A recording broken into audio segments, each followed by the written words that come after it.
Corporate private junior కళాశాలలో అధిక ఫీజులు అరికట్టాలని అనుమతులు లేకుండా హాస్టల్స్ నడుపుతున్న వారిపై చర్యలు తీసుకోవాలని పీడీఎస్యూ నేతలు తిరుపతి ఇంటర్మీడియట్ విద్యా మండలి దగ్గర నిరసనకు దిగారు.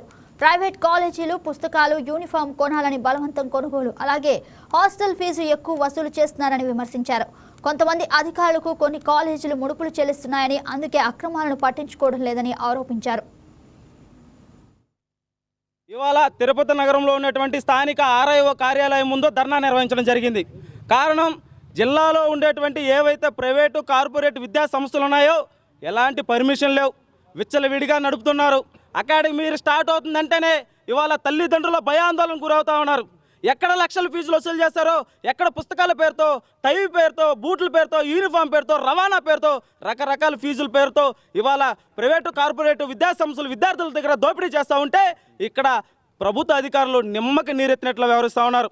అయ్యా ఆర్ఐ గారు, మీకు గతంలో కూడా మేము విన్నవించుకున్నాం, పర్మిషన్ లేదు, ఒక కాలేజ్ పర్మిషన్ ఉంటుంది, దాని చుట్టూ 20-30 కాలేజీలు ఉంటాయి. అంటే దిబ్బ మీద పుట్టగొడుగులు ఎలా పుట్టుకొస్తాయో అలాగే ఈ ప్రైవేటు కార్పొరేట్ విద్యా సంస్థలు ఒక పట్టాన్ని చూపించి పక్కనే ఏర్పరచుకుంటా ఉన్నారు.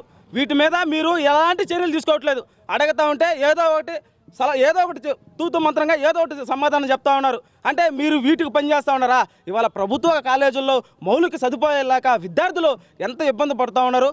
పేదవారు ఎక్కడున్నారు? నాన్ టీచింగ్ లేరు, కాలేజీల్లో సక్రమంగా చెప్పే ఉపాధ్యాయులు లేరు.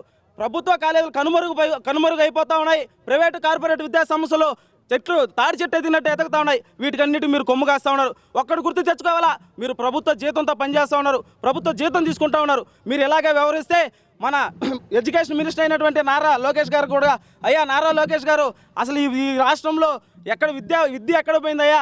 మీరంతా మీ ప్రభుత్వంలో విద్యాశాఖ, మీ ప్రభుత్వంలో మంత్రికి ఎవరైతే కార్పొరేట్ విద్యా సంస్థల యాజమాన్యం నారాయణ ఉన్నాడో ఆయనకి పదవి, ఎవరైతే భాష్యం రామకృష్ణ ఉన్నారో రాజ్యసభలో ఆయనకే. అంటే మీ ప్రభుత్వంలో ఎవరైతే ప్రైవేటు కార్పొరేట్ విద్యా సంస్థలు ఉన్నారో వాళ్ళకే మీరు పదవులు కట్టబెడతారా? ఎందుకనంటే వీళ్ళు ఇచ్చే ముడుపులు వీళ్ళు తీసుకోవడం. అంటే ఈ దోపిడీలో ఈ రాష్ట్ర కూటమి ప్రభుత్వం కూడా కొద్దిగా వాటా ఉందని మా విద్యార్థి సంఘాలు భావిస్తా ఉన్నాం. మీరు ఎలాగే వ్యవహరిస్తే మీ ప్రభుత్వాలు కూలిపోయేదాకా మేము ఒప్పుకోము.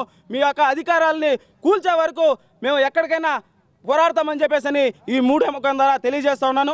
లోకేష్, పీడీఎస్ తిరుపతి జిల్లా కార్యదర్శి. జిల్లా వ్యాప్తంగా కూడా నారాయణ, శ్రీ చైతన్య, ప్రైవేట్ ఎన్ఆర్ఐ కాలేజీలు, కార్పొరేట్ కాలేజీ మొత్తం కూడా ఈరోజు నిబంధనలకు విరుద్ధంగా వ్యవహరిస్తున్న ఇక్కడ స్థానికంగా ఉన్నటువంటి ఆర్ఐఓ గారు వాటిని పట్టించుకోకపోవడం చాలా సిగ్గుచేటు.